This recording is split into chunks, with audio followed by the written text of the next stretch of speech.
आदरणीय मित्रों, श्री अवतार का बोध हो, श्री माता धरती का बोध हो। आज आया है प्रश्न बहुत सारे भक्तों का कि वे बड़े ही दुख में हैं, कष्ट में हैं, रोग शोक संकट ग्रह दोष और एक बाधा जैसी बहुत सारी हैं समस्याएं, तो समाधान उसका हो कैसे। वे सारे ही उपाय प्रयास लिए हैं कर, लेकिन है समस्या कि वह दूर होती नहीं। इसके लिए आशीर्वाद चाहिए भगवान का। और मैंने ये प्रश्न भगवान से किए, भगवान ने जो जवाब दिया वह मैं आपके सामने रखता हूँ। हे श्री अवतार, जो इस वीडियो को लास्ट तक देखे उसे आशीर्वाद जरूर देना। मित्रों, भगवान ने हंसते हुए कहा कि सखे, इस दुनिया में तो रोग शोक संकट ग्रह दोष सारे ही मानवों पर, जीवों पर होते ही हैं। थोड़ा कम या ज़्यादा ये होना स्वाभाविक है। दिन है तो रात तो होगी, सुख है तो दुख तो होना ही है। द्वंद्व से ही है संसार। लेकिन फिर भी अपने सहने की सीमा से दुख जब हो जाता है ज़्यादा और अपने सारे प्रयास व्यक्ति लेता है कर, और अंत में एक ही बचता है उपाय, हा गोविंद राखो शरण, अब तो जीवन हारे, नाक कान डूबन लागे गजने पुकारे।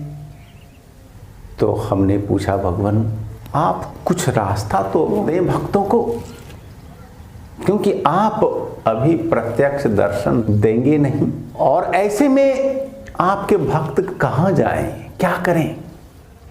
तो भगवान ने हंसते हुए कहा कि सखे, वे तुम्हारे वीडियो के कमेंट बॉक्स में लिखकर अपनी समस्या भेज दे, और जहां तक होगा संभव मैं उन्हें दूर करने का प्रयास करूंगा। तो हमने पूछा कि भगवान आप भी तो ऐसी भाषा बोल रहे हैं, मानवों की भाषा, कि मैं कोशिश। तो वे हंसने लगे फिर कि हाँ मित्र, देखो सबकी एक सीमा है। अब जरा तुम ही हमें उत्तर दो कि जेल में बंद है अपराधी, वे दो तरह के होते हैं, एक विचाराधीन और दूसरा सजा याफ्ता। तो जो सजा याफ्ता है, यानी कि सजा हो चुकी है, जिन्हें जज ने फैसला लिख दिया, अब कोई उपाय नहीं है, उसके बाद तो उसे वह भोगना ही पड़ता है। लेकिन यदि वह विचाराधीन है, अभी जज ने फैसला नहीं सुनाया, तो वैसे विचाराधीन जो होते हैं कैदी को चाहे तो जज रिहा कर सकता है। तो ठीक ऐसी ही बात यहां है मित्र, जिसे सृष्टि व्यवस्था ने सजा दिया है सुनाकर, तो वैसे लोगों की सजा में समाप्त नहीं कर सकता, क्योंकि यह फिर नियम के विरुद्ध हो जाएगा। यह जो संविधान है सृष्टि का, इसके हो जाएगा खिलाफ, और मैं इसके खिलाफ जा नहीं सकता। संविधान ही सर्वोपरि है। और दूसरी बात, यदि वह अभी विचाराधीन है और ऐसे में हम उसकी सजा को, दुख को, पीड़ा को, समस्या को समाप्त कर सकते हैं। वहां है ऑप्शन। और फिर आगे भगवान बोले कि सखे अब तुम इसे शास्त्रीय भाषा में समझो कि कर्म होते हैं 3।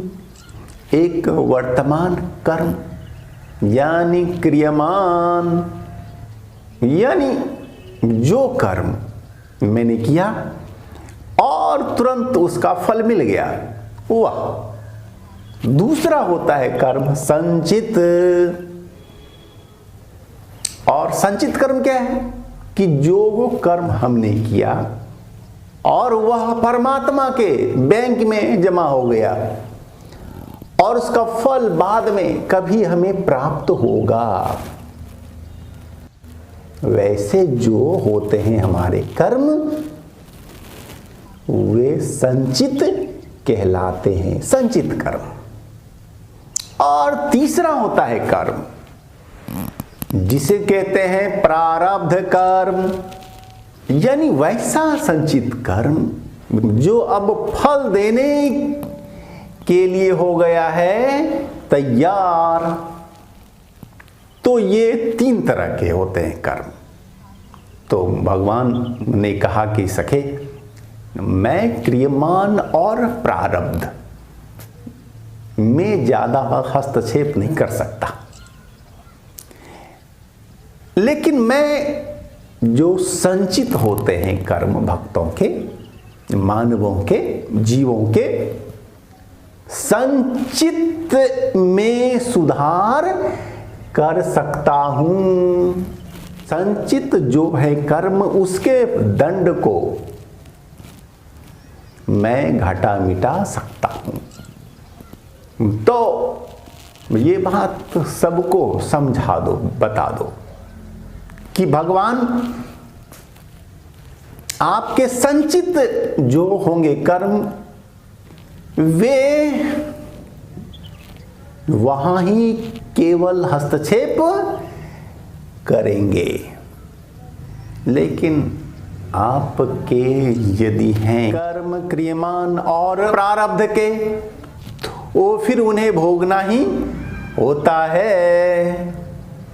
लेकिन एक बात विन और बोले कि सखे जेलों में तुमने देखा है कि यदि किसी का आचरण अच्छा होता है तो सजा में भी छूट मिलती है। अच्छे चाल चलन के आधार पर भी बाद में कुछ छूट मिल जाती है। और ठीक यहाँ भी वैसी बात होती है। यदि व्यक्ति अपने व्यवहार चरित्र को बेहतर बना लेता है तो उसे दंड में, दुख में, समस्या में, पीड़ा में छूट अवश्य मिल जाती है। तो ये बातें सबको समझा दो सखे। मित्रों, मैंने बता दिया कि यदि आपके साथ में कोई बड़ी समस्या है, पीड़ा है, दुख है, कष्ट है, संकट है, ग्रह दोष है, जो भी है, और आपके बर्दाश्त से बाहर है और आपकी सीमा से बाहर है, तो हमारे कमेंट बॉक्स में आप लिखें। और संभव है कि भगवान का आशीर्वाद आपको मिल जाए और आपकी समस्याओं का सरल समाधान हो जाए। धन्यवाद।